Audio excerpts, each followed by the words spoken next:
Blunt Talk with LT, episode 119. This episode's brought to you by StackWap.com. StackWap.com/shop for your SGE merch. Use promo code Blunt Talk, capital B, capital T, no space, for 10% off everything in the SGE store.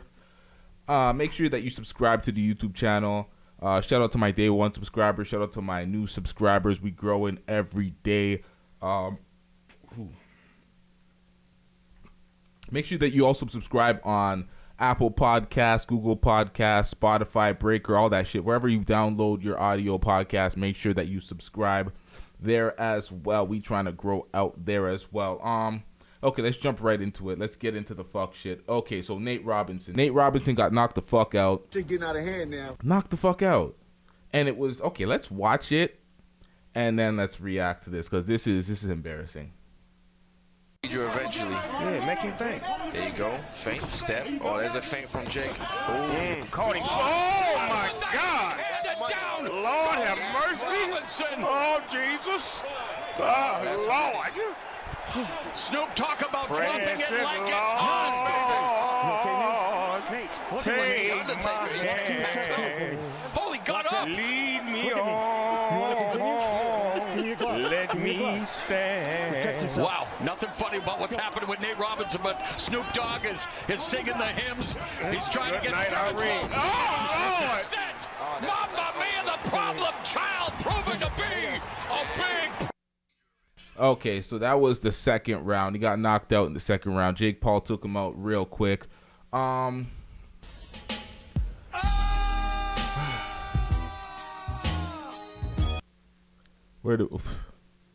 He got knocked down in the first round as well. His footing was never underneath him. Snoop was saying he was wearing basketball shoes and laughing at him. Snoop's commentary throughout the night was funny as hell. But, like, when you look at it, you had all the NBA players saying, you know, represent the NBA well, blah, blah, blah. All these NBA players supporting Nate Robinson. Nate Robinson thinking, okay, he's a super athletic NBA player, could just transfer into the boxing ring. He's fighting Jake Paul. He's not a professional boxer, but he has one belt underneath his belt already. And he thought he could just come in there and take him out. And it did not go that way. Twitter had a field day with Nate Robinson. The NBA players on Twitter disowned him, Swaggy P being one of them, very vocal about it. Everybody was going in. Nate Robinson fans were just happy that he didn't wear the Bulls jersey. They were happy that he wore, or not the Bulls jersey, the Bulls colors, because he wore the Knicks colors on his uniform. And Knicks fans were devastated. You know, the Knicks take another L. Just a bad look for Nate Robinson. Nate Robinson is definitely taking this loss hard. He prepared, he trained. He did not expect to get knocked out, especially in that fashion, knocked down multiple times, did not have his feet under him, did not have the technical ability and the technical skill to box. The first round, he walked in like he was ready to fight, like not box, like fight. He was throwing punches, coming in, grabbing, grappling. It was like he did not set up with the form of a boxer. He came in with the energy of like a UFC fighter. But you don't have the UFC rules and the UFC capabilities, so you're obviously in the wrong belt trying to fight like that. Just an overall terrible night for Nate Robinson. The Tyson fight, the Tyson Jones fight was pretty good. Draw, I hate draws in boxing, but it is what it is. It was a close fight. I'd have to watch it again to score it, to see who won each individual round, to see if I debate it. But just watching the fight for the first time, not even scoring every round, it seemed pretty close and even. So I'm not even gonna debate it. I just don't like draws in boxing. It's kind of corny. All right, what else do we got here? I'm not going to spend all day on this. Okay, a bit old now, but, still going on. Asian doll tattooed King Von on her hand, and people were going in on Asian doll. And it's like, okay, King Von and Asian doll broke up before King Von was murdered. Weeks before. King Von was flexing with other girls. Blah, blah, blah. You hear all that shit people say to try to say she can't have that type of memory of him and try to put up, like... For me, it's like you live and let live. You can't, if people want to try to say or denounce why she did it and she's trying to justify why she did it, none of that shit's necessary. That's your body. That's your relationship with the man. Whatever you feel symbolizes what your relationship was, you can do that. For me, I don't feel like policing tattoos of people. Like, at the end of the day, the man's dead. You're doing it in his honor. There's so many dead people, dead rappers, so many people that don't even know these people that have them tattooed on their body. So if she had a meaningful, deep relationship and she felt like that was the love of her life that passed, even if they were broken up, it is what it is. She puts that on her body. She puts it on her body. You know what I mean? The next dude or the next person that ends up being with her, it is what it is. They just have to live with that. It's not really a cover-up. To cover up that, you'd probably have to do a blackout tat, but, you know, it is what it is. What else do we got here? Okay, so Kevin Hart recently dropped a comedy special. It received a lot of backlash. Kevin Hart was going back at the haters, saying he doesn't give a fuck the haters, blah, blah, blah, fuck the critics. And I get that. You can say fuck critics, fuck haters. You don't really care about people's opinions. But objectively speaking, I watched all Kevin Hart specials. This one by far was the worst. Like, I know it's COVID times and it's harder to actually go on tour and work the material. So a lot of the material is probably just real rough material that didn't get to be worked out. But at the end of the day, it's like there's so much shit going on. The whole special is about his family. And I'm not going to just pick apart the material choices, the content choices, because, you know, at the end of the day, people could focus on one subject the entire comedy special and make it funny as hell if it's funny. The jokes just weren't there. The punchlines weren't there. The setups weren't there. The special was ass. I'm here to double down. That shit like, is he a two-pack of legitly ass. dropped some, it was an hour of just hot dog shit. Like, it was trash. Worst Kevin Hart special by far. Still a Kevin Hart fan, not trying to, you know, drag his name through the mud, but, you know, the critics are loud for a reason this time. I know critics sometimes come out of the woodwork out of nowhere critiquing some of the hottest shit and trying to, you know, be cucks about it and try to say, oh, it was too explicit, it was too blah blah, all that bullshit. Nah, it was none of that on this one. This was just more of like, yo, your special was kind of trash, son. Just one of those ones. But, you know, it is what it is. Kevin Hart has all the money in the world, all the success in the world, all the fame in the world, movies, specials. It's like he'll bounce back from this one. It's not a big deal to have a trash special when you have like 8 of them. So it's like, it is what it is. What else do we got here? Okay, so this is a random reaction video to an altercation that took place in the store. Someone was, okay, I'm not even gonna explain it. Let's watch the video and then let's talk about it. My apologies to my audio listeners. I gave you all the fucking shit that did it. Please stop, dude.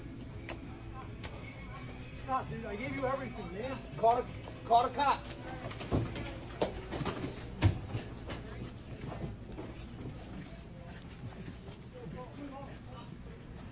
Lock the door. Come on, get the fuck. Bro.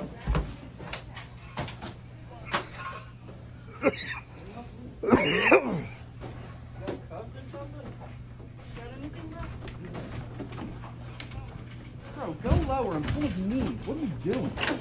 Hey, fucking jujitsu course or something.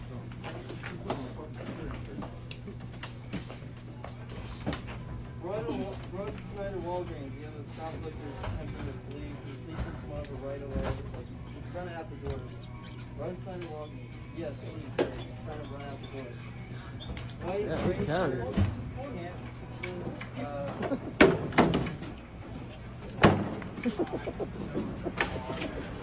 gray shirt. Gray shirt, dark colored jeans, black Nikes. They getting it on. Yeah, he's running. He's getting it on. He's running now. He got away. He got away. Okay, he got away, but after dropping everything he took, running 2 kilometers per hour, not even miles, like, people were having a debate on Twitter whether the security should have just let him go and left him, or, you know, which side are you on? Should the security have continued to hold him, make him be accountable for his actions, or, you know, should he have fought to the bitter end to make sure that he got caught by the cops? And I'm looking at this and I'm like, yo, your security doing the most, doing too much. If the man had a knife, a gun, something, you're dying for your your large corporation business that doesn't give a shit about the goods that were stolen anyway, or give a shit about you. You're risking yourself for that. I feel like if people are shoplifting, you catch them shoplifting, you call them out, you try to take a picture, you label them, you do whatever. But, this guy he was fighting to the bitter end because he wanted to get away. He ain't trying to face those shoplifting charges and get that criminal record and ruin his life for some bullshit ass shoplifting. It's like shoplifting's light the way I look at it. It's like, nah, you're not supposed to be doing it. It's against the law. Audio listeners, I did the air quotes, that bullshit. It's like, who cares? Store could take its L. The man could take his L. People are going to be like, oh, he should be accountable for his actions. I'm like, for this to be such a large debate, it's like, who cares? Let the man go. He lost all the possessions anyway, including it looked like his phone or some keys or some shit. It's like he held his L. That L was big enough. He's on camera. People that know him will recognize him from that. It's like, it is what it is. I feel like that video right there has done its job. What else do we got here? Okay, there's another video trending video reaction. Lady was tired and fell asleep at Subway or some shit. Let me see this shit.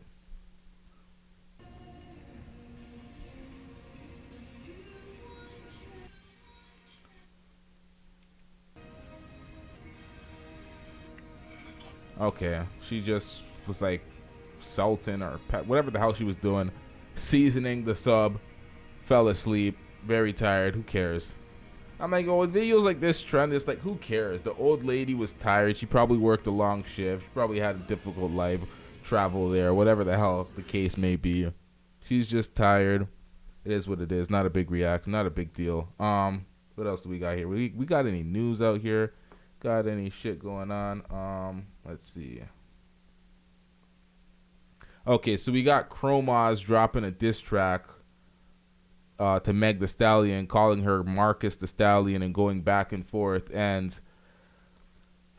for me, this beef is like, okay, when you listen to for me, I actually listened to the lyrics in the Chromazz diss track, and it's hard for me to have perspective on certain things. Like, girls will always say, men shouldn't get involved in female beefs or female altercations or even have commentary on it. But I'm like, okay, if you want to live within the culture of hip-hop and you want to be treated equally, like the way they always say, oh, it's a men-dominated field and the focus is on the men and blah, blah, blah. Well, if you want to be a part of that and you want to be part of the discussion and the critique and all that, and you want to be a part of the main hip-hop discussion, not no girl side shit where it's only the girls discussing it and it's not part of the main hip-hop discussion, then men are going to have to get in on the discussion as well. So I look at it and I'm like, okay, everything Chromazz was saying would probably be valid if she didn't have the accusation against her for her getting robbed of her purse or something by some people and her calling the cops and her, pretty much being in the same situation of contacting the authorities for help and basically trying to say, oh, if you do that, you're a snitch. And I'm like, okay, if you're a dude, like, of course, girls that claim that they're bangers too and they're out here like that, they'll follow that same type of guideline. I didn't know if Meg was like that. She's like, oh, you're not a savage, blah, blah, blah, testing her credibility. I'm like, what did she even mean by when she said she was a savage? I don't think she meant it that way, but for me, I don't know. I don't know where to, or what the spectrum is on what female rappers, what their street cred, and I hate that word, street cred. I don't know where to line it up. I don't know where it's like, okay, you're talking some hot shit in your bar, so we're supposed to hold you to the level of some niggas out here. Like, you're still a female at the end of the day. In my personal experience, yeah, there's girls out here doing setup shit, running moves with niggas and doing all sorts of shit in the streets. But for the most part, in my expectations of any woman getting caught into any type of problems with the authorities, I'm expecting them to snitch. It's like, technically, if we're being technical about it, because Meg didn't actually leave a statement, but she was vocal on camera, basically telling on story. So in that essence, regardless of her affiliations to the streets, because you could be a snitch without being being a gangbanger or being out there like that. Regardless of her affiliation, you could consider her as what she did as snitching. You could consider it that, but do you care? I think that's where it comes in. I think that's where the the confusion comes in with people saying, oh, she's a snitch, and yo, LT, how do you not know she's a snitch? She called the cops. I'm like, yeah, of course. But it's like, do we care? She's a girl. We expect her to do that. I don't know, man. What is this whole protect black women shit? If black women can't even call the cops, if black women can't even be treated like other women and be afforded the resource of the cops if men are trying to do them to some sort of harm, so they're a snitch. I'm like, I guess I just don't care, and I'm not gonna hold Meg to the same status as 6ix9ine, the same way that Chromazz is creating that false equivalency. I'm like, 6ix9ine, whole different situation. I'm not even going to get into that. If you're not a nuanced thinker, you're going to say it's the same. But that's what people do. People draw all sorts of asinine comparisons or parallels to things that aren't parallel. And it's just like, whatever. Do you? You want to? She's doing it for the buzz. She's creating the attention, of course. Her videos doing numbers. She's in the conversation now. People that were never talking about her or didn't even know who she is know who she is now. It's like, mission accomplished for her. Although Meg dissed her on the track, it doesn't really favor Meg to go back and forth with Chromazz. It just favors Chromazz. But Meg responded, so she gave her that validation. It is what it is. I'm going to keep my eye on that and see who wins that beef. But not a fan of both musically, to be honest, if we're just keeping it 1,000. What else do we got here? Okay, another reaction video. Okay, what do we got here? Let's see this shit. This got it. This got it. Yo. Oh. You got it. Can you take off? Take off. Take off, nigga. Oh, nah, son.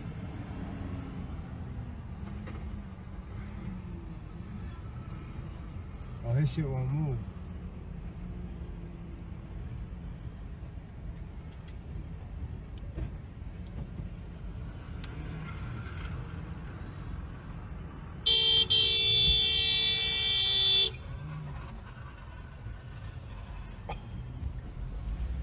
Yo.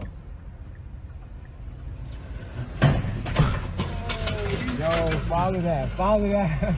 He dragging the fucking what's his name? Hey, yo, they going wild.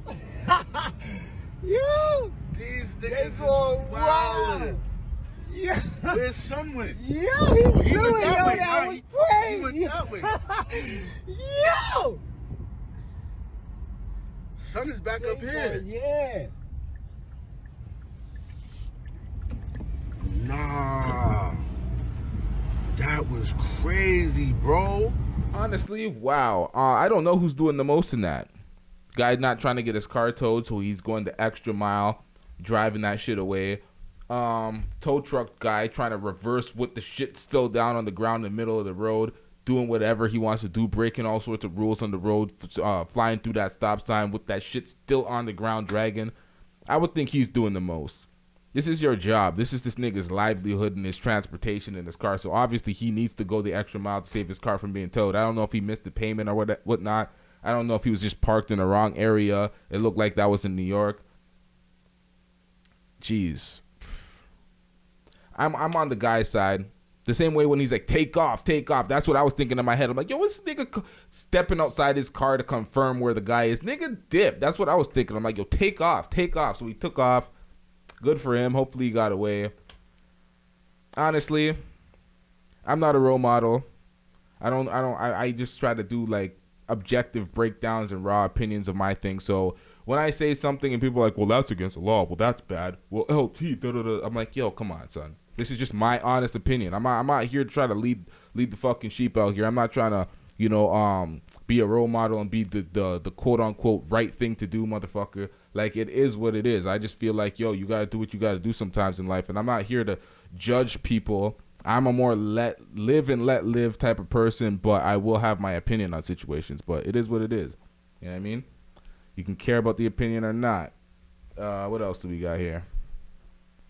All right, what do we got here? All right, another reaction video. What do we got? Let's see this shit right here. Mask, wear your mask. Wear your mask. Oh shit! Oh shit! Oh shit!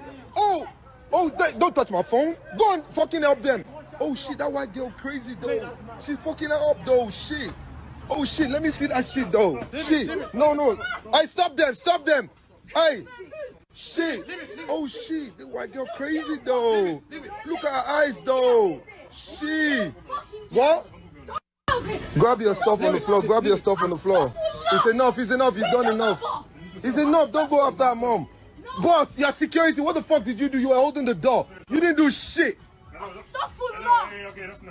It's enough. No, it's done. No. Leave it. It's done. Why won't I record? I have to record everything. That's my job for public property.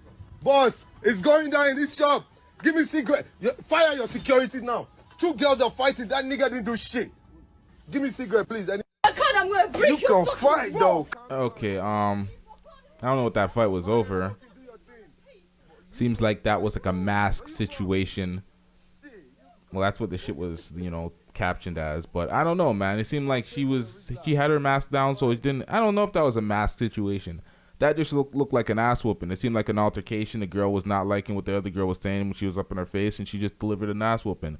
Maybe because she was a skinny white girl, that brown girl underestimated her and thought she didn't have those hands, and she wasn't about that action. But she learned right there.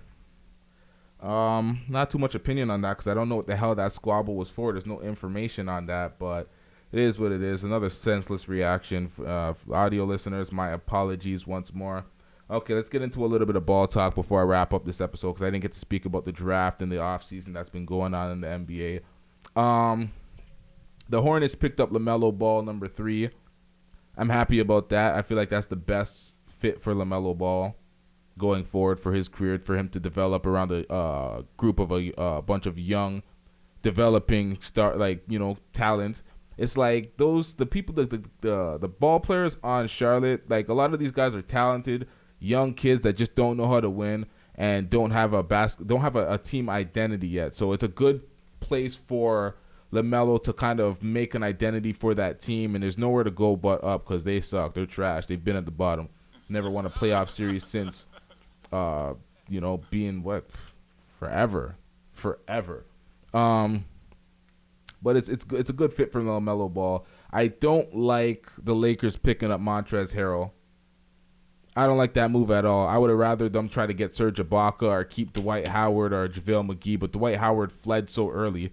He dipped before they can even offer him a contract extension or any type of contract because he was just trying to get picked up. He didn't want to be a free agent for too long. I don't know what his thing was because he got a minimum deal in Philly. So it's like, I don't know about that. I don't know why he did that shit. But the Lakers, Montrezl Harrell, that's not filling up that gap. Montrezl Harrell's a terrible defender. He's not a real big. He's only like 6'8". So putting him at the power forward or the 5 is just like, they do that, but it's like it's not effective for the defense. He's not a rim protector. I don't even like his offensive game. He doesn't have really much of an offensive repertoire. He doesn't have really much of a jump shot. He's not one of those JaVale McGee, Dwight Howard type of guys where you can just throw him the lob over anybody and he's jumping and grabbing that. He's not an athletic guy like that. He's athletic, but he's not a big. So it's like it's not the same. Like he's a small guy trying to play a big position. I do not like the move. He does not stretch the floor. He shrinks the floor. He's going to be put in that dunker spot but not be as effective. I don't like the move. Maybe if LeBron goes to the bench, but they already stagnate LeBron and AD's minutes. If LeBron's on the bench, AD's on the floor. If LeBron's on the floor, AD's on the bench, or they're both on the floor at the same time. They're never both off the floor at the same time where there's a bunch of no-names unless they're blowing the team out by 20, 30 points. So it's like bad decision. AD and Montrez on the floor together, LeBron and Montrez on the floor together. I don't like the fit. I know he was the 6th man of the year, but that doesn't mean shit to me. That was a good role, good system, good situation for him individually to pad those stats, but that wasn't winning basketball. He was clearly a liability in the playoffs. His playoff stock, the playoffs killed his stock, so it's like I wouldn't want that guy on the team. I feel like that's the only bad move they made in the offseason, not retaining a big and getting Montrez. Getting Dennis Schroeder and all these guys was great, but other than that, I don't like those moves. I don't like the move of Montrez on the team. pretty much going to wrap this up. More reactions, more videos, more shit coming soon. Blunt Talk with LT. Make sure that you like, share, subscribe. We have giveaways and new shit coming just around the corner. Haven't got everything, completely set up yet, but it's right around the corner. There's going to be a AirPod giveaway. There's going to be AirPods on the site. There's going to be all sorts of different shit on the site, stackwap.com. Stay tuned. Visit there, and within the week or the next week or so, you'll see that shit up there. I'll probably promote it on the start of the next episode when everything's set up, so just look out for that. And if you watch the podcast, you like the episode, you leave a comment, you're going to be putting yourself in a pool of people that are eligible to win the AirPods and the giveaway. So I'll elaborate further on that when I actually have everything set up, probably by next episode. But, stay tuned. We out here. Yeah.